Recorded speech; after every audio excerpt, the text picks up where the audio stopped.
नमस्कार, आज की बात में आपका स्वागत है। आज बिहार से एक बार फिर बुरी खबर आई। अररिया में अपराधियों ने एक पत्रकार की उसके घर में घुसकर हत्या कर दी और फरार हो गए। 2 दिन पहले समस्तीपुर में एक दरोगा को पशु तस्करों ने सरेआम गोली मार दी थी। लेकिन आज जब चीफ मिनिस्टर नीतीश कुमार से पत्रकार की हत्या के बारे में पूछा गया तो उन्होंने कहा बहुत बुरा हुआ, ये ठीक नहीं है, पुलिस से कहा है, देखो क्या हुआ, कैसे हुआ, अब पुलिस काम पर लगी है। जब बिहार के बड़े पुलिस अफसरों से पूछा गया तो उन्होंने दावा किया कि हत्यारों को छोड़ा नहीं जाएगा, जल्दी पकड़कर जेल भेजा जाएगा। पुलिस अफसरों ने दावा किया कि अपराध तो होते रहते हैं, लेकिन बड़ी बात यह कि पुलिस अपराध करने वालों को तुरंत पकड़ती है। बिहार में सब ठीक ठाक है, पुलिस चुस्त है, कानून व्यवस्था दुरुस्त है। अब बिहार के मुख्यमंत्री और बिहार की पुलिस के दावों में कितनी हकीकत है, कितना फसाना है, इसकी बात करेंगे आज की बात में। सुशांत बाबू के राज में अपराधियों के हौसले बुलंद क्यों हैं और आम लोग क्यों मारे जा रहे हैं, इसके बारे में डिटेल में बात करेंगे। पत्रकार की हत्या के बाद बीजेपी के नेताओं ने नीतीश की सरकार पर कैसे अटैक किया और इसके जवाब में तेजस्वी यादव ने क्या कहा, यह भी देखेंगे। लेकिन सबसे पहले बैकग्राउंड समझ लीजिए। अररिया में आज जिस रिपोर्टर विमल यादव की हत्या हुई है, इससे पहले उसके छोटे भाई का भी मर्डर हुआ था। भाई की हत्या के केस में यह पत्रकार गवाह था। गवाही होने से पहले उसे भी मौत के घाट उतार दिया गया। अब विमल के परिवार वालों ने पुलिस के रवैये पर सवाल उठाए हैं। बार बार शिकायत करने के बाद भी विमल को सुरक्षा न देने का आरोप लगाया है।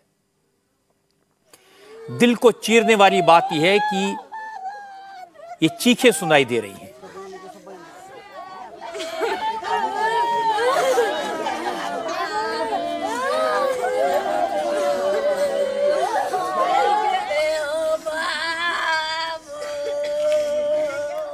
ये दिल दहलाने वाली चीखें अररिया में रिपोर्टर विमल यादव के घर वालों की हैं। विमल यादव के घर पर मौत का कोहराम मचा है। विमल की पत्नी है, छोटे छोटे बच्चे हैं, रो रो कर उनका बुरा हाल है। परिवार वालों का कहना है कि सुबह विमल को कुछ लोगों ने आवाज दी। उस वक्त विमल कुमार सो रहे थे। उनकी पत्नी पूजा देवी बच्चों का टिफिन तैयार कर रही थी। लोगों की आवाज सुनकर विमल यादव की नींद खुल गई। वो दरवाजे पर गए, लेकिन दरवाजे पर मौत उनका इंतजार कर रही थी। विमल को देखते हत्यारों ने सीधे फायरिंग कर दी। विमल के सीने में गोली लगी। वो वापस भागे और आंगन में पहुंचकर गिर पड़े। घर वाले दौड़कर पहुंचे तो विमल सिर्फ इतना कह पाए, उन लोगों ने मुझे मार दिया। सीने से खून बह रहा था। विमल बेहोश हो गए। घर के लोग तुरंत हॉस्पिटल ले गए, लेकिन तब तक देर हो चुकी थी। विमल की सांसें थम चुकी थी।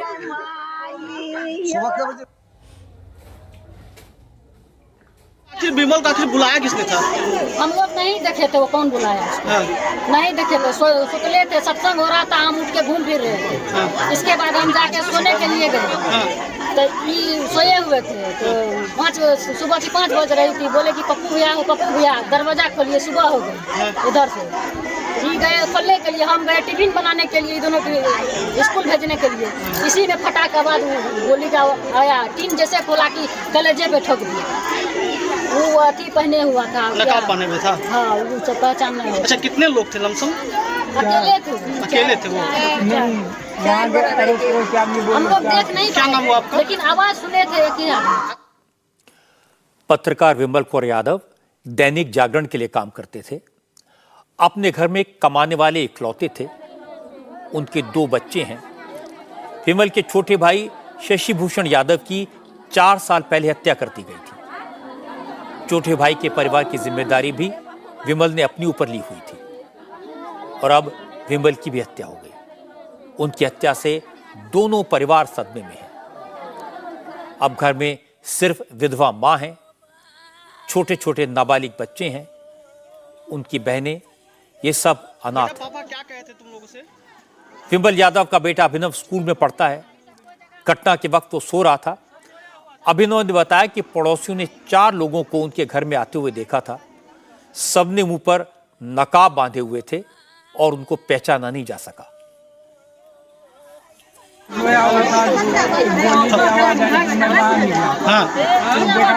पापा को गोली लगी, वो चल के आ रहे थे, बोल रहे थे गोली लग गई, गोली लग गई, आगे नीचे में गिर गए। उसके बाद हम लोग वहाँ गए तो उठा के हॉस्पिटल ले गए तो पापा गए। आप घर में ही थे? कितने लोग थे? हाँ?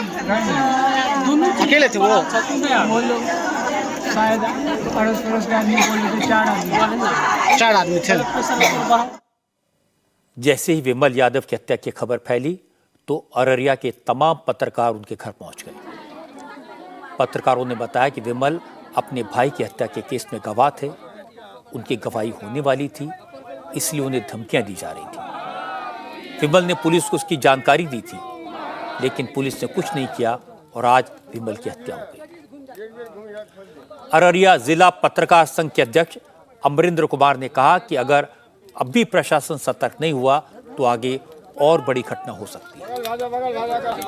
जिस तरह से अहले सुबह एक रिपोर्टर की गोली मारकर हत्या कर दी गई, बहुत शॉक्ड है और ये खास करके पुलिस व्यवस्था की क्या स्थिति है इसको दर्शाता है।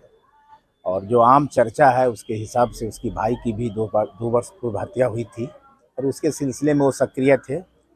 यह भी कहा जा रहा है कि बार बार उनको धमकी मिल रही थी, जिसकी जानकारी उनके द्वारा पुलिस को भी दी जा रही थी, लेकिन इसकी जांच होगी, क्या सत्यता है नहीं है। मगर जो घटना घटी है काफ़ी हृदय विदारक है और जिस तरह से एक पत्रकार की अहले सुबह हत्या कर दी गई तो कहीं से भी लॉ एंड ऑर्डर पर यह सवाल खड़ा होता है। और हम तो चाहेंगे कि पुलिस प्रशासन काफ़ी एक्टिव होकर इसका समाधान करें, नहीं तो ये घटना आने वाले समय में कुछ न कुछ और रंग खिलाएगा। हालांकि विमल की हत्या के बाद अब अररिया की पुलिस एक्टिव हो गई है, पूरी चुस्ती फुर्ती दिखा रही है। जैसे ही विमल के मर्डर की खबर फैली तो अररिया के एसपी तमाम अफसरों के साथ विमल यादव के घर पहुंच गए। कुछ ही मिनटों में डॉग स्क्वाड और फॉरेंसिक डिपार्टमेंट की टीमें भी वहां पहुंची। सब अपने अपने हिस्से की खाना पूरी करने लगे। एसपी साहब ने रटा रटाया सरकारी जवाब दे दिया। कहा कि विमल यादव को सिर्फ एक गोली मारी गई, अज्ञात लोगों ने गोली मारी। उनकी हत्या का संबंध पुरानी दुश्मन से है या नहीं, पुलिस इसकी जांच कर रही है। अपराधियों की तलाश में छापे मारे जा रहे हैं, जल्दी ही हत्यारे पकड़े जाएंगे। सुबह करीब 5:30 बजे रानीगंज बाजार अंतर्गत विमल जी जो दैनिक जागरण के पत्रकार हैं, 4 अपराधकर्मी उनके दरवाजे पर पहुंचते हैं और आवाज़ देते हैं। आवाज़ देने पर निकलते हैं घर से बाहर और उनको गोली मार के और फरार हो जाते हैं। घटनास्थल पर ही उनकी मृत्यु हो जाती है। रक्षा में उनके शव पोस्टमार्टम हाउस में लाया गया। घटनास्थल पर FSL डॉग स्क्वाड बुलाया गया है। वहाँ पे वरीय पदाधिकारी जो इंस्पेक्टर स्कैन कर रहे हैं, अनुसंधान की अग्रिम कार्रवाई चल रही है। बहुत जल्द अपराधियों को गिरफ्तारी की दिशा में हम लोग प्रयास कर रहे हैं। खोखा मिला है, एक ही गोली चली है जो उनके राइट साइड में सीने में लगी है और एक खोखा भी बरामद। पूरी प्रशासन उस परिवार के साथ है, हर कदम पर उनके साथ रहेगी। उनको भय में होने की जरूरत नहीं, उनके साथ हम लोग। एसपी साहब ने पूरी घटनाओं के बैकग्राउंड बता दी, अनुसंधान की बात कही, जांच की बात कही, परिवार के साथ खड़े रहने की बात कही और अपनी जिम्मेदारी पूरी कर ली। लेकिन मामला एक पत्रकार की हत्या का था, इसलिए बात पटना तक पहुंच गई। आमतौर पर नीतीश कुमार से जब भी किसी घटना के बारे में पूछा जाता है तो उनका रटा रटाया जवाब होता है। यही कहते हैं, अच्छा ऐसा हुआ है, उन्हें तो पता नहीं था, अभी पता करवाते हैं। लेकिन आज नीतीश कुमार ने ऐसा नहीं कहा। नीतीश कुमार से जब अररिया में रिपोर्टर की हत्या के बारे में पूछा गया तो उन्होंने कहा, हाँ उन्हें पता लगा है। जैसे ही पता लगा उन्होंने तुरंत पुलिस के अफसरों से सब जानकारी हासिल करने और कार्रवाई करने को कहा है। नीतीश ने कहा यह बहुत गंभीर घटना है, बहुत दुखद घटना है, ऐसा नहीं होना चाहिए था। नीतीश का जवाब सुनकर लगा किसी राज्य का मुखिया एक नौजवान की सरेआम हत्या पर इस तरह कैजुअली और इनसेंसिटिव तरीके से कैसे रिएक्ट कर सकता है। दुख की बात हो तो देख रहा है, कोई किसी के बारे में हुआ है, अभी एक न्यूज आया, तुरंत हमने अधिकारियों को कह दिया कि क्या हुआ है जी, इस तरह से हुआ, हमको बड़ा दुख हुआ। हम यहाँ आने के पहले देखे हैं न्यूज में, तो हमको लगा कि भाई कैसे किसी पत्रकार का हुआ, तो हमने तुरंत अधिकारियों को कहा इसको देखिए, और मुझे बहुत दुख हुआ कि कैसे किसी की हो गया, तो देख रहा है। नीतीश का अंदाज तो आपने देख लिया। अब उनके आदेश पर बिहार की पुलिस ने कितना सख्त रवैया अपनाया, कितनी फुर्ती दिखाई, ये भी देख लीजिए। चूंकि बात मुख्यमंत्री तक पहुंच गई थी, इसलिए बिहार पुलिस के बड़े अधिकारियों ने मोर्चा संभाला। दोपहर में ADG police headquarter JS Gangwar एक लिखा हुआ बयान लेकर मीडिया के सामने आए। पहले बयान पढ़ा, फिर कहा ऐसा लगता है कि भाई की हत्या में गवाह होने के कारण विमल का मर्डर हुआ है। परिवार वाले ऐसा ही कह रहे हैं, जल्दी ही सारा सच सामने आ जाएगा। और इसके बाद एडीजी साहब ने तुरंत बिहार पुलिस को बेहतर काम का सर्टिफिकेट दे दिया। कहा कि बिहार में सब कुछ ठीक ठाक है, बिहार में अपराध काबू में है, बिहार में अपराधी जेल में है, बिहार में जब भी कोई घटना होती है तो पुलिस तुरंत एक्शन लेती है। ये बिहार में कानून के राज का सबूत है। उनके परिजनों से जो जानकारी मिली है उसके अनुसार ऐसा लगता है कि वर्ष 2019 में मृतक विमल यादव के छोटे भाई गब्बू यादव की भी हत्या कर दी गई थी, जिसमें कुछ साक्ष्यों की गवाही चल रही थी, जिसमें मृतक भी गवाह थे जिनकी गवाही होनी शेष थी। परिजनों द्वारा प्रथम दृष्टया उस उक्त पुरानी रंजिश के कारण ही अज्ञात अपराध कर्मियों के द्वारा इस घटना को अंजाम देने की आशंका व्यक्त की गई है। वरीय पदाधिकारी और पुलिस अधीक्षक अररिया स्वयं घटनास्थल पर जाकर के पूरे मामले की तहकीकात कर रहे हैं। शीघ्र ही इस मामले में हम लोग अपराध कर्मियों की गिरफ्तारी करेंगे। प्रत्येक नागरिक, जिसमें पत्रकार बंधु भी शामिल हैं, मीडिया कर्मी भी शामिल हैं, सभी लोग शामिल हैं, उनके लिए लगातार सुरक्षा और विधि व्यवस्था बनाए रखने के लिए अपराध कर्मियों पर लगातार बिहार पुलिस कार्रवाई कर रही है। अपराध कर्मियों की गिरफ्तारी हो रही है, आपराधिक घटनाओं में लगातार कमी है, और किस तरीके से हमारी वज्र टीम कार्रवाई करती है उसके बारे में, किस तरह से अपराध कर्मियों की गिरफ्तारी हो रही है, किस प्रकार से एसटीएफ की टीम लगातार फरारी अपराध कर्मियों की गिरफ्तारी हो रही है, किस तरह से स्पीडी ट्रायल के तहत हर महीने लगातार अपराध कर्मियों को अधिक से अधिक सजा हो रही है। ये सारे प्रमाण हैं कि विधि व्यवस्था पर हमारा नियंत्रण है और लगातार हम लोग अपराध कर्मियों पर कार्रवाई कर रहे हैं। जो घटनाएं होती हैं उन पर हम लोग त्वरित अनुसंधान करके अपराध कर्मियों के आगे भी गिरफ्तारी करते हैं। इस मामले में भी हम वैसा ही करेंगे। एडीजी साहब ने तो दावा कर दिया कि बिहार में कानून का राज है, सब कुछ ठीक ठाक है, लेकिन बीजेपी को मौका मिल गया। बिहार में लगातार हुई हत्याओं को जंगल राज का सबूत बता दिया। बिहार बीजेपी के अध्यक्ष सम्राट चौधरी ने कहा कि मुख्यमंत्री नीतीश कुमार को दिल्ली मुंबई घूमने से फुर्सत नहीं है, उनको पता ही नहीं होता कि बिहार में क्या हो रहा है, इसलिए बिहार में अपराधी आउट ऑफ कंट्रोल हो गए हैं। सम्राट चौधरी ने कहा कि नीतीश और तेजस्वी के राज में अपराधी इतने बेखौफ हैं कि वो पुलिस वालों को भी गोली मारने से नहीं डरते। बिहार में कोई कानून का राज नहीं रह गया, पुलिस वाले को मारा जा रहा है और लोकतंत्र के चौथे स्तंभ जो पत्रकार साथी होते हैं उनको घर में घुस के मारा जा रहा है। और उससे ज़्यादा दुर्भाग्य है कि न्याय क्या मिलेगा। न्यायालय में उनके भाई का केस चल रहा था और घर में घुस के मारने का कारण है कि उनकी गवाही 2 दिन के बाद होने वाली थी। तो ये गवाह के भी हत्या करने का मामला है, इसलिए सरकार सुरक्षा नहीं दे सकती है। नीतीश कुमार जी को दिल्ली और बम्बई घूमने से फुर्सत नहीं है, वो दिल्ली प्रधानमंत्री बनने के लिए दौड़ रहे हैं बेचारे, तो उनसे बिहार संभल भी नहीं रहा है और आधी बात उनको याद भी नहीं रहती है कि बिहार में हो क्या रहा है। इसलिए वो दिल्ली से आए तो कहे कि कोई घटना ही नहीं घटी है। अब बताइए, अब उनको एक नया चश्मा खरीद के देना पड़ेगा कि चश्मा से देखिए तो कम से कम सही बात। वो कह रहे हैं कि आंकड़े इस बात की गवाही नहीं देते, दूसरे राज्यों के मुकाबले आप देखिए तो हमारे यहाँ आपराधिक घटनाएं जो हैं उतनी ज़्यादा नहीं है। देखिए, आधा केस तो नीतीश बाबू होने ही नहीं देते हैं, क्योंकि ये तुष्टीकरण में लगे हैं। आधा जो बालू माफिया, शराब माफिया, जमीन माफिया से नीतीश कुमार जी की सरकार का साठगांठ है, उसमें तो ये लोग केस ही नहीं होने देते। हालांकि बीजेपी के नेता भी अररिया के केस को छोड़कर दुनिया भर की सारी बातें कर रहे हैं, लेकिन जब उन्होंने हमला किया तो जाहिर है आरजेडी और जेडीयू के नेता बौखला गए। जेडीयू के अध्यक्ष ललन सिंह ने तो कमाल कर दिया, सवाल पूछने वाले रिपोर्टर्स को डांटने लगे। कहा कि आप बीजेपी के लोगों के बयान पर रिएक्शन देने के लिए हम बैठे हैं, अगर किसी की हत्या हुई है तो पुलिस हत्यारों को पकड़ेगी।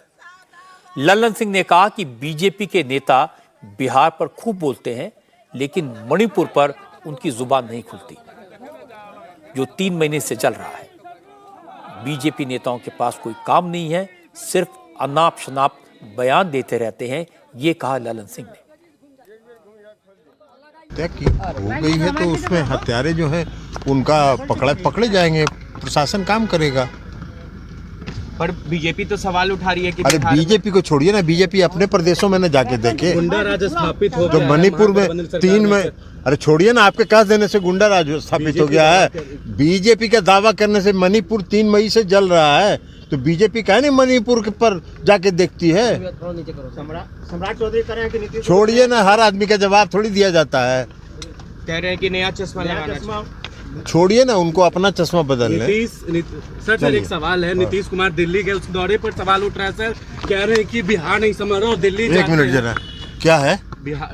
बिहार बोल रहे हैं, बीजेपी कह रही है संभल रहा है और दिल्ली जाते हैं। चिराग पासवान ने भी आज कहा कि चिराग, फिर किसका बात करते रहते हो यार? इन्हीं लोगों का प्रतिक्रिया देने के लिए यहाँ बैठे हुए हैं, जिसको कोई काम नहीं है। इन लोगों को कोई काम नहीं है। नीतीश कुमार जी बिहार बहुत अच्छे से चला रहे हैं, और बिहार में जो विकास हो रहा है, तो भारत सरकार के गृह मंत्री भी आके पटना में जब आते हैं तो नीतीश कुमार जी का जो किया हुआ काम है वो अपने खाते में डालते हैं। तो यही इनका हालत है, ये अपना न बतावें कि क्या काम किए हैं 9 साल में देश में। सब राजनीति करने में लगे हैं। किसी को अररिया के पत्रकार की हत्या से कोई सरोकार नहीं है, कोई सेंसिटिविटी नहीं है, लेकिन बीजेपी ने पत्रकार और समस्तीपुर में दरोगा दोनों की हत्या के मामले पर सवाल उठाए। बिहार विधानसभा में विपक्ष के नेता विजय कुमार सिन्हा ने तो सीधे सीधे नीतीश कुमार का इस्तीफा मांग लिया। विजय सिन्हा ने कहा कि बिहार में कानून व्यवस्था की जिम्मेदारी नीतीश कुमार की है, क्योंकि होम डिपार्टमेंट उन्हीं के पास है। अगर नीतीश कुमार कानून का राज कायम करने में नाकाम हो रहे हैं तो उन्हें कुर्सी छोड़ देनी चाहिए। आत्मा में जगा उस अनाथ बच्चे और विधवा कि हाय, इस सरकार को जरूर लगेगी अभी भी नहीं मिल रहा। अब आपको इसकी जवाब देनी होगी कि गृह विभाग आपके जिम्मे है। गोलियों का शिकार आम इंसान हो रहा है, कौन जिम्मेवार है? पद नहीं संभलता है तो इस्तीफा देना चाहिए, दूसरे को गृह विभाग देना चाहिए। बिहार के अंदर पूरी तरह से गुंडा राज, माफिया राज को आपने स्थापित किया है, और सच की जानकारी जिले के अंदर से लीजिए। डाटा आंकड़ा आपके थाना का सही नहीं है। वो बालू, दारू और जमीन में माफियाओं के साथ ही गठजोड़ में और माल कमाने में लगा है। सच को स्वीकार करिए, उच्च स्तरीय जांच कराइए, सच सामने आएगा। जैसे आरोप लगाने वाले वैसे ही जवाब देने वाले। Deputy chief minister Tejashwi Yadav ने बीजेपी के नेताओं को अपने अंदाज में जवाब दिया। तेजस्वी ने कहा कि बीजेपी के नेता तो बिहार को बदनाम करने में लगे रहते हैं, जबकि बिहार से ज्यादा क्राइम रेट तो दिल्ली का है, और दिल्ली पुलिस सीधे अमित शाह के अंडर काम करती है। जब बीजेपी दिल्ली में अपराध नहीं रोक पा रही तो बिहार पर किस मुंह से जंगल राज का इल्जाम लगाती है? बीजेपी का काम ही है बिहार को बदनाम करना। बीजेपी ने बिहार को जितना बदनाम किया है शायद ही और किसी ने किया है, और ये सब चलने वाला है नहीं। अगर कोई क्या कहता है नहीं कहता, लेकिन क्राइम रिकॉर्ड के मामले में दिल्ली से ज़्यादा क्राइम कहाँ है? जो देश की राजधानी है, जहाँ पीएम रहते हैं, जहाँ राष्ट्रपति हैं, एनसीआर में जो आप देखिएगा कितना ज़्यादा वहाँ जो एनसीआरबी के रिकॉर्ड में सबसे ज़्यादा क्राइम अगर कहीं है तो दिल्ली में है। हत्या, किडनैपिंग, रेप, लूट तो दिल्ली में हो रहा है और होम मिनिस्ट्री के अंतर्गत दिल्ली पुलिस आती है। बिहार सवाल ये नहीं है कि बीजेपी के नेता क्या कहते हैं, सवाल ये है कि बिहार में एक पत्रकार की दिन दहाड़े हत्या हुई। वो पत्रकार जो अपने भाई की हत्या का गवाह था, तो हत्या का मकसद तो साफ है, हत्यारे कौन है इसका अंदाजा लगाना मुश्किल नहीं है, तो फिर पुलिस ने पकड़ने में इतनी देर क्यों हो रही है? दूसरी बात है कि हत्या की आशंका पहले से थी, तो भी पुलिस ने सावधानी क्यों नहीं बरती? सवाल यह भी है कि अपराधियों की हिम्मत इतनी क्यों बढ़ गई? पत्रकार की हत्या हो गई, दरोगा को सरेआम गोली मार दी गई, और मुख्यमंत्री का रुख है देखेंगे, सोचेंगे, बात करेंगे, पता लगाएंगे। मुझे लगता है कि प्रॉब्लम इस तरह के इनसेंसिटिव एटीट्यूड से है। अगर इस तरह से सरेआम हत्याएं होंगी, पत्रकार को खुलेआम मार दिया जाएगा, तो लोग सवाल तो उठाएंगे, विरोधी दलों को भी आलोचना करने का मौका तो मिलेगा। लेकिन इस बात को यह कहकर दबा नहीं देना चाहिए कि बीजेपी बिहार को बदनाम करना चाहती है, ना ये कहकर अपराधों को कम करके आंकना चाहिए कि अपराध तो दिल्ली में भी होते हैं, आग तो मणिपुर में भी लगी हुई है। सवाल दिल्ली पर भी पूछे जाते हैं, सवाल मणिपुर में भी पूछे जाते हैं, लेकिन ये घटनाएं बिहार की हैं। अगर मीडिया और पुलिस पर इस तरह सरेआम हमले हो सकते हैं, तो फिर आम जनता अपने आप को कैसे सुरक्षित महसूस करेगी? मध्य प्रदेश की सियासत की खबर आपको बताता हूं। मध्य प्रदेश में बीजेपी और कांग्रेस अब पूरी तरह से चुनावी मोड में आ गई है। आज कांग्रेस ने बीजेपी के खिलाफ आरोपों की बौछार कर दी। कमलनाथ ने शिवराज सिंह की सरकार के खिलाफ घोटालों का आरोप पत्र जारी किया। इसकी टैगलाइन है, घोटाले ही घोटाले, घोटाला सेठ, 50% कमीशन रेट। कमलनाथ ने इल्जाम लगाया कि शिवराज के 50% कमीशन राज ने मध्य प्रदेश को घोटाला प्रदेश बना दिया है। अब कांग्रेस शिवराज सरकार के घोटालों की लिस्ट घर घर पहुंचाएगी, क्योंकि बीजेपी की सरकार ने मध्य प्रदेश को सिर्फ भ्रष्टाचार और अत्याचार ही दिए हैं। 18 साल में मध्य प्रदेश की पहचान प्रचार, भ्रष्टाचार और अत्याचार से है। शिवराज सिंह जी को मैं लोकसभा में जानता था, वो शिवराज थे। आज शिवराज नहीं रहे, ठगराज बन गए। केवल पैसे से ठगना और भ्रष्टाचार ही नहीं है, पर यह भी हमें पहचानना है कि इनमें इनकी नीति और नियत भी ठगने वाली है। सबको ठगा है इन्होंने। हमारे महाकाल को भी नहीं छोड़ा, हमारे गौ माता को भी नहीं छोड़ा, और आज हर व्यक्ति प्रदेश का या तो भ्रष्टाचार का शिकार है या भ्रष्टाचार का गवाह। कमलनाथ ने शिवराज सिंह चौहान की सरकार पर करप्शन का इल्जाम लगाया, घोटाले की लिस्ट जारी की, तो जवाब देने में शिवराज ने देर नहीं की।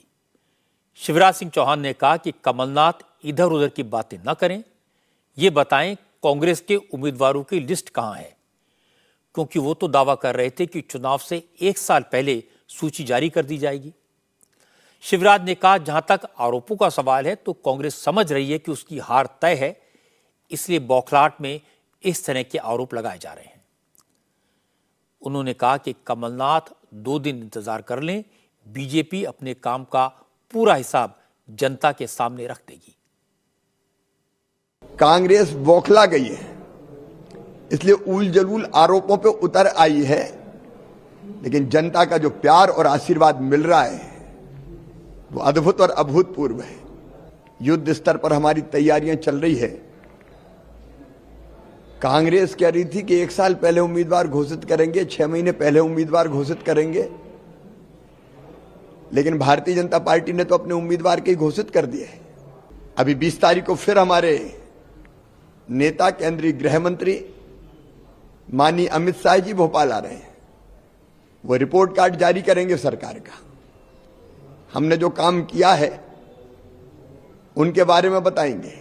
इसी को देख के कांग्रेस परेशान है, लेकिन भारतीय जनता पार्टी फिर से भारी बहुमत से 2023 का विधानसभा जीतकर फिर सरकार बनाने वाली है और 2024 में 29 की 29 सीटें भारतीय जनता पार्टी जीतेगी लोकसभा की। चूंकि कमलनाथ ने आज तमाम घोटाले गिनाए, तो बीजेपी ने कमलनाथ की सरकार का वक्त याद दिलाया। बीजेपी के नेताओं ने कहा कि कमलनाथ वो दिन भूल गए जब उनकी सरकार के वक्त मध्य प्रदेश का सचिवालय कमीशन खोरों का अड्डा बन गया था, हर काम के बदले पैसे लिए जाते थे। कमलनाथ ने इसका जवाब दिया। कमलनाथ ने कहा, वल्लभ भवन से लेकर सीएम हाउस तक हर जगह कैमरे हैं, कैमरों के रिकॉर्डिंग सरकार के पास है। अगर उनके जमाने में करप्शन हुआ तो बीजेपी सीसीटीवी फुटेज निकालकर जांच क्यों नहीं करवाती? 45 साल से ज्यादा राजनीतिक जीवन में मेरे ऊपर कोई उंगली नहीं उठा सकता। वल्लभ भवन में कैमरा है, सब चीज रिकॉर्ड होती है, कौन आता है कौन जाता है। सीएम हाउस में रिकॉर्ड होता है कौन आता है जाता है। तो पिछले 4 साल में ये कुछ तो इंक्वायरी करते, इनको आखिरी 3 महीनों में कमलनाथ नजर आए भ्रष्ट। 45 साल कुछ नहीं कहा, विधानसभा में मेरी तारीफ करते थे जब मैं केंद्र में मंत्री था, रिकॉर्ड में। आज जब इनकी पोल खुल रही है तो कहते हैं कमलनाथ ये दलालों का अड्डा था। अरे भाई, आपके पास कैमरा है, वल्लभ भवन आप भी आपके पास है, कार्रवाई करो। कार्रवाई करते हैं आप पिछले 4 महीनों में। कमलनाथ की बात का जवाब दिया शिवराज की सरकार में मंत्री विश्वास सारंग ने। विश्वास सारंग ने कहा कि अगर कैमरे के सबूत खंगाले जाएंगे तो कमलनाथ को भारी मुश्किल हो जाएगी, क्योंकि फिर तो कमलनाथ का नाम वाकई में करप्टनाथ करना पड़ेगा। कहाँ लगे हो आप? कौन से सीसीटीवी का ही यदि एविडेंस देख लोगे तो कमलनाथ जी बहुत दिक्कत में आओगे।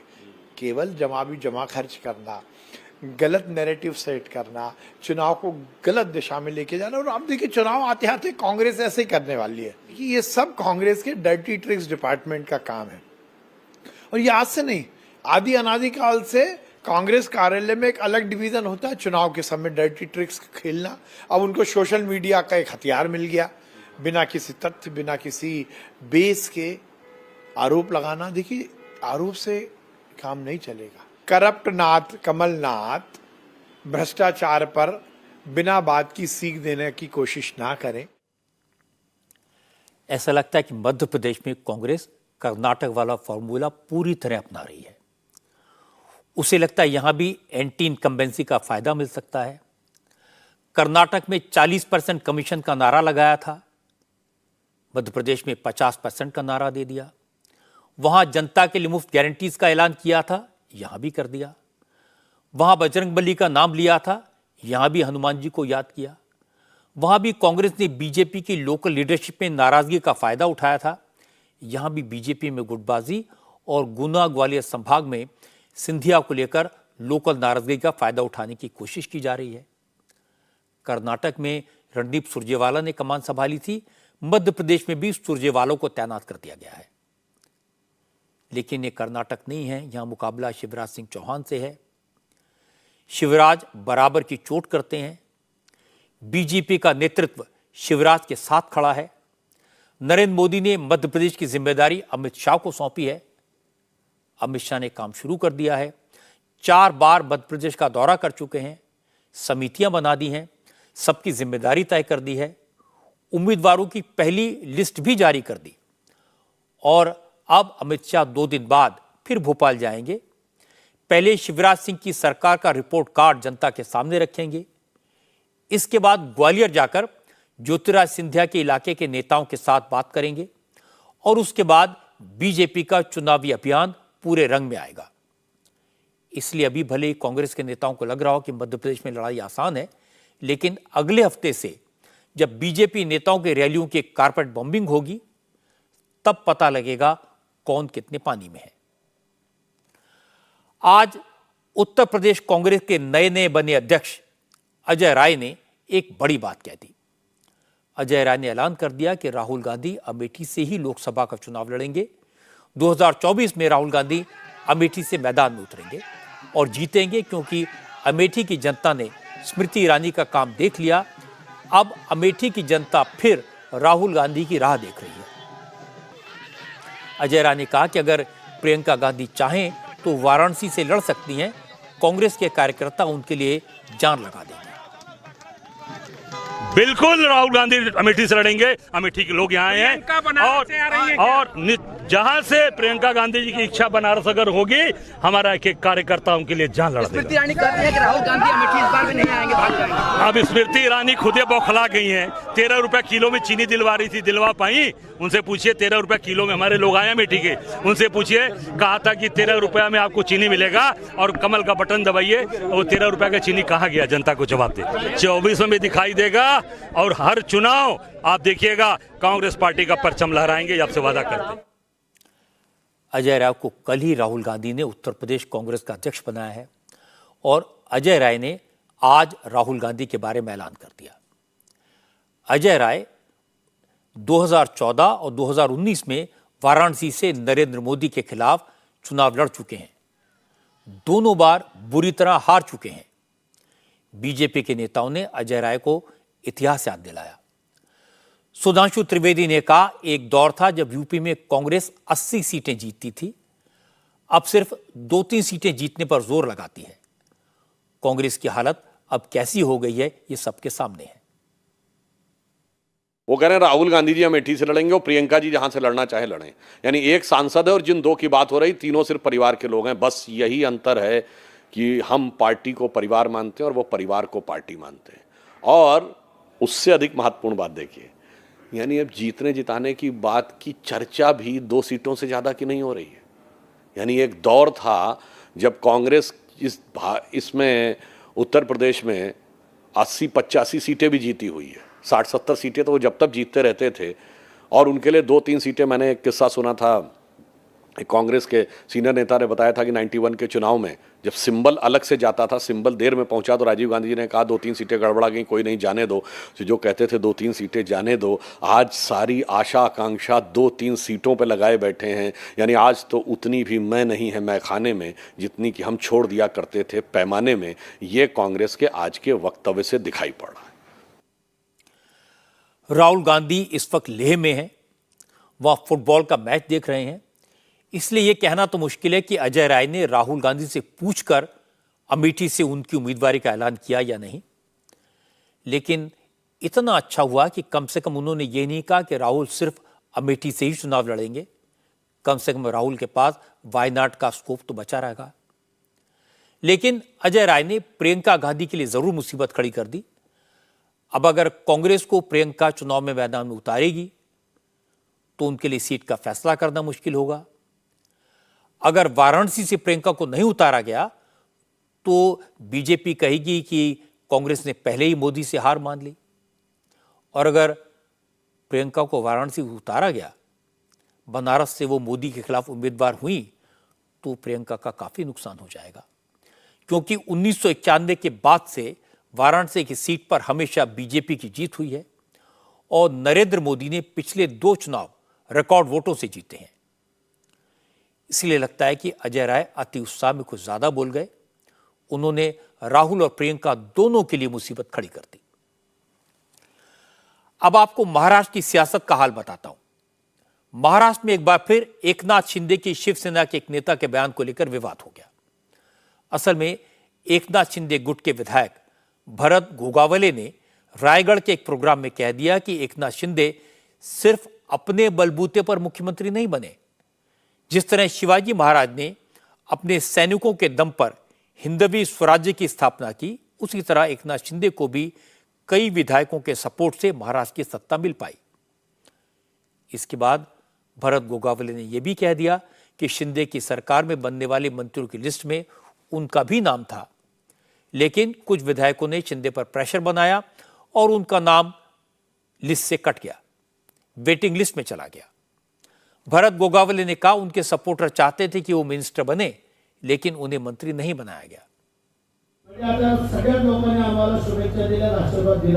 सभी ने मुझे आशीर्वाद दिया कि भरत सेठ मंत्री बने, पालक मंत्री बने। कभी कभी भगवान देता है, लेकिन हम मना कर देते हैं। पहले 9 मंत्रियों में मेरा नंबर था, सब कुछ हो गया। एक विधायक आया और बोला कि अगर मुझे मंत्री पद नहीं दिया तो मेरी बीवी आत्महत्या कर लेगी। वाह रे वाह, हमारी बीवियां ऐसे ही रह गई।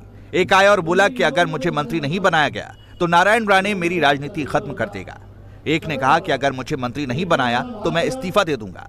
मुख्यमंत्री मुश्किल में फंस गए थे। मेरा नंबर तो था, मेरे साथी बड़बड़ा रहे हैं कि आया हुआ मौका आपने छोड़ दिया। हाँ, छोड़ दिया। भरत गोगावले की साफगोई का यह वीडियो सामने आया तो विरोधी दलों को मौका मिला। उद्धव ठाकरे की शिवसेना ने तुरंत कहा कि शिंदे ने कुर्सी के चक्कर में पार्टी तोड़ी, विधायकों को मंत्री पद का लालच देकर अपने साथ ले गए, लेकिन सबको मंत्री नहीं बना पाए। अब वही विधायक बगावत करने पर उतारू हैं। आदित्य ठाकरे ने कहा यह बात साफ हो चुकी है कि एकनाथ शिंदे लालची और डरपोक हैं।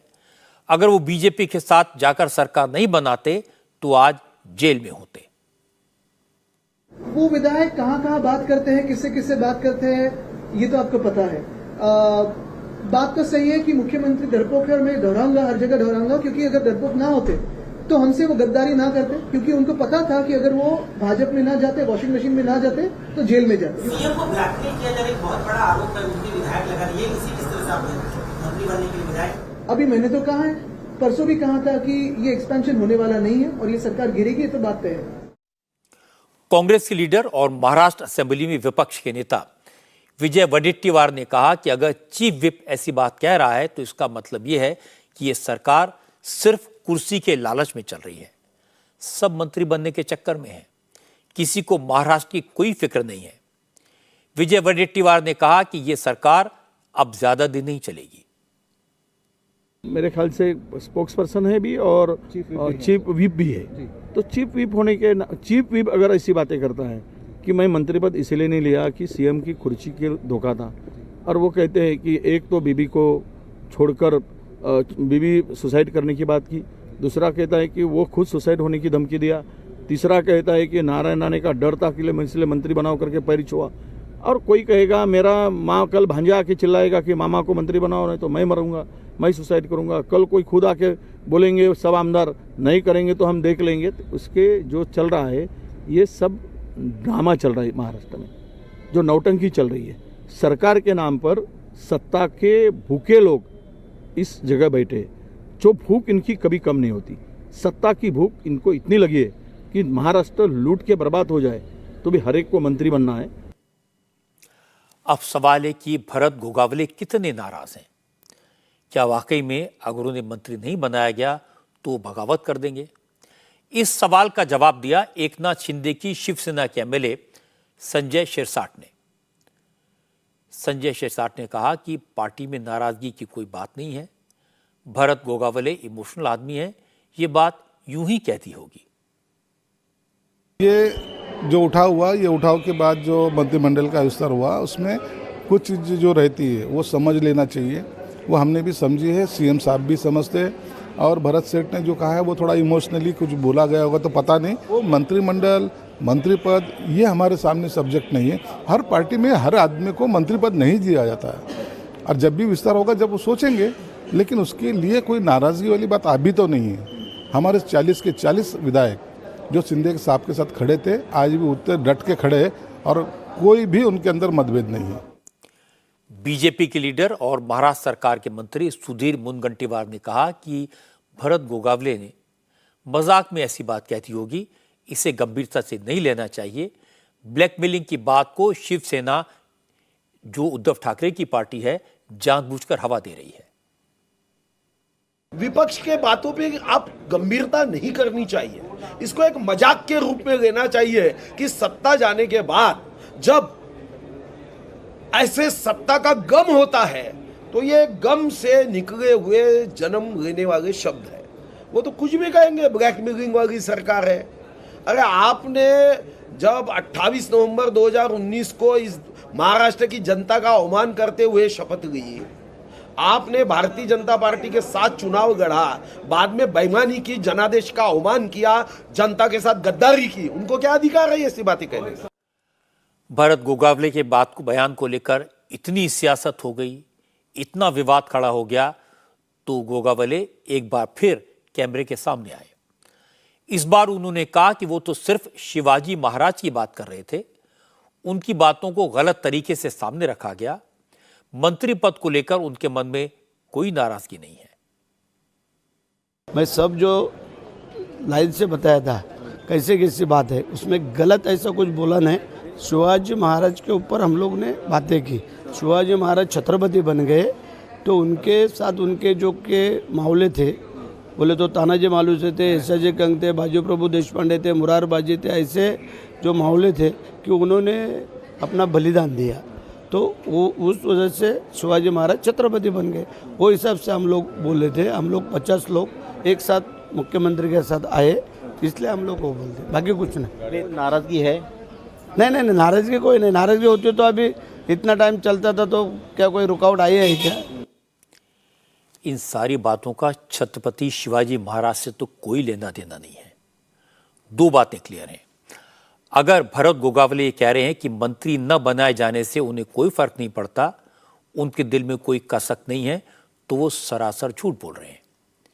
क्योंकि कसक तो है, मंत्री तो बनना चाहते हैं। जब जब मंत्रिमंडल का विस्तार हुआ तो उन्होंने शपथ लेने की तैयारी कर ली थी, लेकिन उनका नाम लिस्ट में नहीं आया। इसकी नाराजगी वो पहले भी कई बार जाहिर कर चुके हैं। इस बार भी उन्होंने यही किया। दूसरी बात, भरत गोगावले के बयान को लेकर यह कहना कि एकनाथ शिंदे के गुट के विधायक नाराज हैं, वो उनका साथ छोड़ सकते हैं, सरकार गिर सकती है, ये भी ठीक नहीं है। क्योंकि शिंदे गुट के विधायक जानते हैं कि सरकार के पास अब अजीत पवार के 40 विधायकों का सपोर्ट है, सरकार को कोई खतरा नहीं है। इसलिए मंत्री बनने के लिए विधायक इस तरह की बयानबाजी करते रहेंगे। उद्धव ठाकरे की पार्टी और कांग्रेस इन बयानों के बहाने सरकार पर हमले करती रहेगी, लेकिन इससे महाराष्ट्र में राजनीतिक समीकरणों पर और सरकार के अस्तित्व पर कोई फर्क नहीं पड़ेगा। आज अरविंद केजरीवाल ने एक बार फिर दिल्ली असेंबली में खड़े होकर प्रधानमंत्री नरेंद्र मोदी को कोसा। वैसे तो दिल्ली असेंबली का 2 दिन का स्पेशल सेशन कल खत्म होना था, लेकिन दिल्ली सर्विसेज बिल पर चर्चा नहीं हो पाई थी, इसलिए केजरीवाल ने असेंबली का सेशन एक दिन के लिए बढ़ा दिया और आज विधानसभा में उसी बिल पर चर्चा हुई जिसे पार्लियामेंट में पास कर दिया है।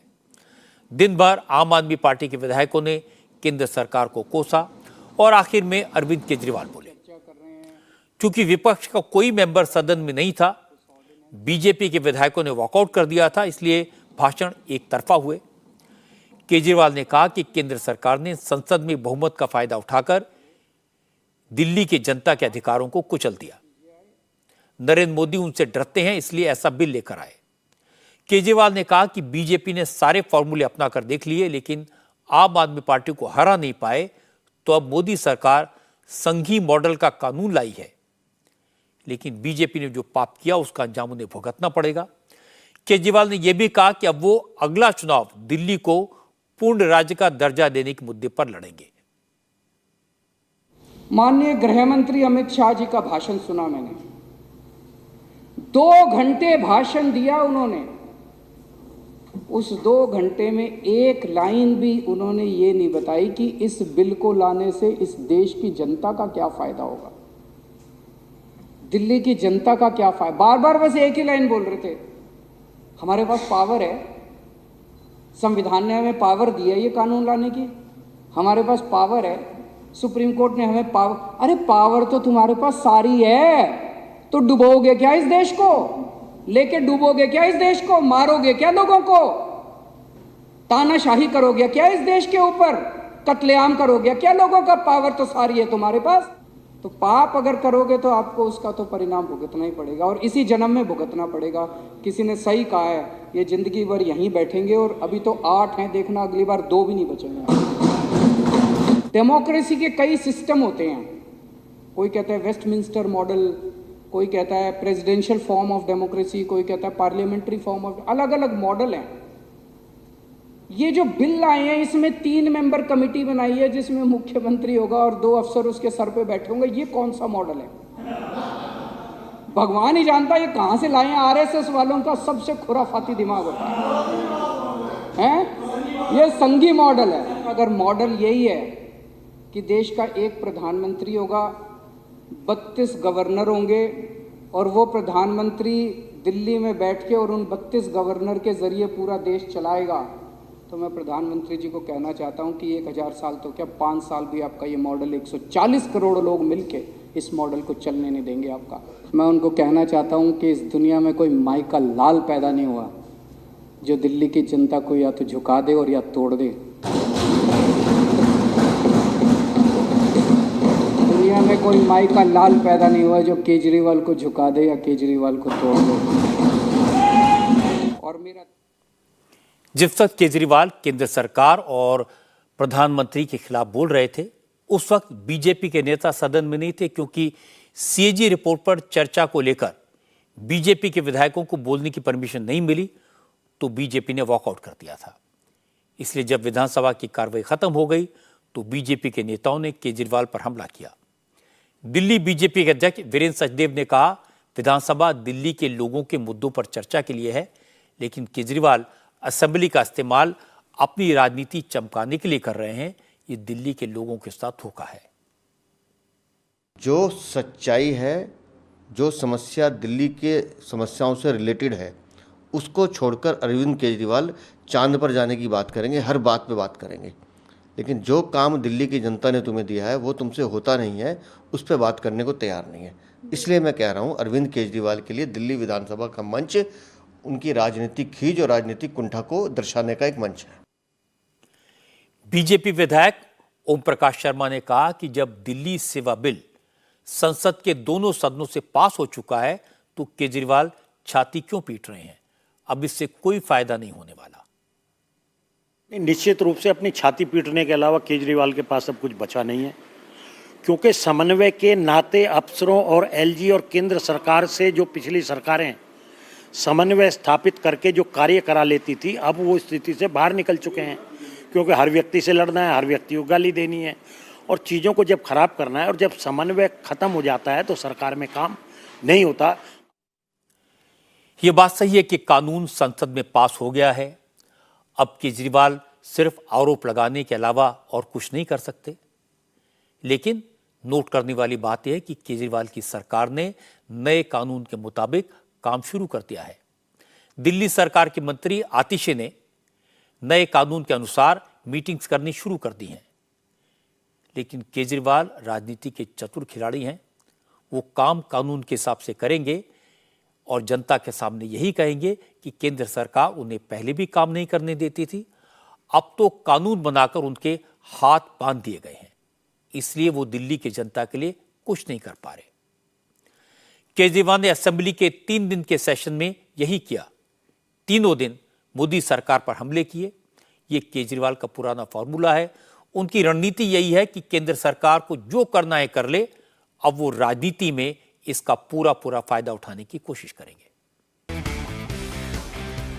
एक अच्छी खबर आपको बता दूं, कश्मीर की संस्कृति को लेकर एक टीवी सीरियल बनाया जा रहा है जिसकी शूटिंग श्रीनगर में हो रही है और आज इसकी शुरुआत हुई। अब तक कश्मीर में फिल्मों की शूटिंग हो रही थी, लेकिन कश्मीर की जिंदगी पर यह टीवी सीरियल की शूटिंग आज शुरू हुई।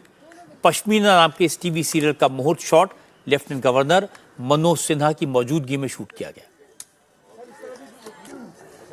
कश्मीर की संस्कृति पर आधारित इस सीरियल की पूरी शूटिंग श्रीनगर में डल लेक और इसके आसपास के इलाके में की जाएगी। ये सीरियल सितंबर से टेलीकास्ट होगा। इसके प्रोड्यूसर सिद्धार्थ मल्होत्रा ने कहा कि अब कश्मीर में डर का माहौल नहीं है। एंटरटेनमेंट इंडस्ट्री के लिए कश्मीर हमेशा पहली पसंद रहा है। अब हालात बदल गए हैं। अब कश्मीरी लोगों का टैलेंट दुनिया देखेगी। कोशिश यही है कि और लोगों को मौका दिया जाए यहाँ पे आने के लिए। कश्मीर इंडिया का पार्ट है और बहुत ही सुंदर पार्ट है। आप यहाँ के हर एक कोने में चले जाओ, एक फिल्म बना सकते हैं। हमारी ये कोशिश ये है कि जितनी भी कश्मीरी लोकल टैलेंट को मौका दिया जाए, क्योंकि हालात बेहतर हुए हैं इसलिए हमें कॉन्फिडेंस था, क्योंकि मैं यहाँ के लोगों को जानता हूँ और यहाँ की गवर्नमेंट मिनिस्ट्री सब ने, एलजी साहब सब ने बहुत ही कोऑपरेट किया है, हमें यहाँ पे आने का हौसला दिया है। जब तक हालात अच्छे रहेंगे और अच्छाई रहेगी, लोग आते रहेंगे। डर के साथ किसी को नहीं जीना। लेफ्टिनेंट गवर्नर मनोज सिन्हा ने कहा कि कश्मीर अब बदल रहा है। इस साल अब तक कश्मीर में 300 से ज्यादा फिल्मों की शूटिंग हो चुकी है। मनोज सिन्हा ने कहा कि इससे कश्मीर की इकोनॉमी में सुधार आएगा और नौजवानों के लिए रोजगार के मौके और बढ़ेंगे। देख रहे हैं कि फिर से जम्मू कश्मीर एक फेवरेट डेस्टिनेशन फिल्म शूटिंग का बनता जा रहा है। 80 के दशक तक मैं समझता हूं कि हॉलीवुड की सभी फिल्में या बॉलीवुड की यहाँ अधिकांश शूटिंग यहाँ हुई। फिर से वो दौर लौट रहा है। 300 से ज्यादा फिल्मों की शूटिंग हो चुकी है। मुझे लगता है इससे यहाँ के स्थानीय युवाओं को रोजगार और यहाँ की इकोनॉमी में भी अच्छी बढ़ोतरी होगी। कश्मीर में 300 से ज्यादा फिल्मों की शूटिंग हो चुकी है, ये अपने आप में बहुत बड़ी बात है। फिल्मों और सीरीज की शूटिंग जब होती है, इससे कश्मीर के लोगों को रोजगार मिलता है और इससे भी बड़ी बात है कि इस तरह की एक्टिविटीज से कश्मीर की तस्वीर पूरी दुनिया में जाती है। पूरी दुनिया को पता चलता है कि कश्मीर बदल चुका है। सुपरस्टार रजनीकांत की फिल्म जेलर बॉक्स ऑफिस पर सारे रिकॉर्ड तोड़ रही है। फिल्म के सुपर हिट होने के बाद रजनीकांत इन दिनों स्पिरिचुअल टूर पर हैं। पहले वो उत्तराखंड गए, फिर वो झारखंड की राजधानी रांची पहुंचे। रजनीकांत परमहंस योगानंद के शिष्य हैं। परमहंस योगानंद का मुख्य आश्रम योगदास सत्संग सोसाइटी रांची में है। रजनीकांत पहले आश्रम पहुंचे और यहां ध्यान किया और इसके बाद वो सीधे रजरप्पा मंदिर गए। रजरप्पा मंदिर में उन्होंने देवी छिन्नमस्ता की पूजा अर्चना की। रजनीकांत ने राज्यपाल सीपी राधाकृष्णन से भी मुलाकात की। दर्शन के बाद रजनीकांत ने कहा कि वो 3 बार पहले भी रांची आ चुके हैं, लेकिन रजरप्पा मंदिर नहीं जा पाए थे। मां छिन्नमस्ता के दर्शन की उनकी तमन्ना आज पूरी हुई और अब वो हर साल यहां आएंगे। बहुत बढ़िया लगा। एक्सेलेंट। YSS में था, उसके बाद छिन्नमस्ता उधर गया था। बहुत सालों का इरादा था छिन्नमस्ता जाने के लिए। इस बार मैं छिन्नमस्ता जाके आया मैंने। बहुत बढ़िया लगा। 3री बार आ रहा हूँ मैं और हर साल आऊँगा फिर। रांची से रजनीकांत लखनऊ पहुंचे। एयरपोर्ट से निकलते उन्होंने बताया कि वो कल मुख्यमंत्री योगी आदित्यनाथ से मिलेंगे और उनके साथ अपनी फिल्म जेलर का शो देखेंगे। सर, आप आज जब लखनऊ आए हैं, आपकी फिल्म ने भी बहुत अच्छा धमाल मचाया हुआ है बॉक्स ऑफिस पे। जेलर में कल मुख्यमंत्री से भी आप मुलाकात करने वाले हैं। जी पिक्चर देख रहा हूँ। उनके साथ पिक्चर देखेंगे जी। तो अभी कैसा सर लोगों का, क्योंकि बहुत अच्छा फैंस का वो पीछे से आ रहा है, फीडबैक भी बहुत बेहतरीन कलेक्शन गया है मूवी का। सब भगवान की दुआ है। साधारण जिंदगी में रजनीकांत को देखकर कोई नहीं कह सकता कि वो इतने बड़े सुपरस्टार हैं। उनकी आवाज सुनकर ही पता चलता है कि वो वही रजनीकांत है जिनको हम पर्दे पर देखते हैं। उनकी हर फिल्म ब्लॉकबस्टर होती है। उनका एक बहुत बड़ा सपोर्टर्स का बेस है, लेकिन रजनीकांत में कभी कोई अहंकार दिखाई नहीं देता। वो कोई दिखावा नहीं करते। जिंदगी कितनी सादगी से जीते हैं ये तो आप देख ही रहे हैं, और यही बात रजनीकांत को और बड़ा बनाती है। आज की बात में इतना ही। मेरी आपसे अगली मुलाकात होगी आपकी अदालत में कल रात 10 बजे, जहां मेरे मेहमान होंगे भोजपुरी फिल्मों के सुपरस्टार और पार्लियामेंट के member Manoj Tiwari. India TV हर वक्त हर जगह डाउनलोड करने के लिए सर्च करें India TV news Google play store या ऐप स्टोर पर।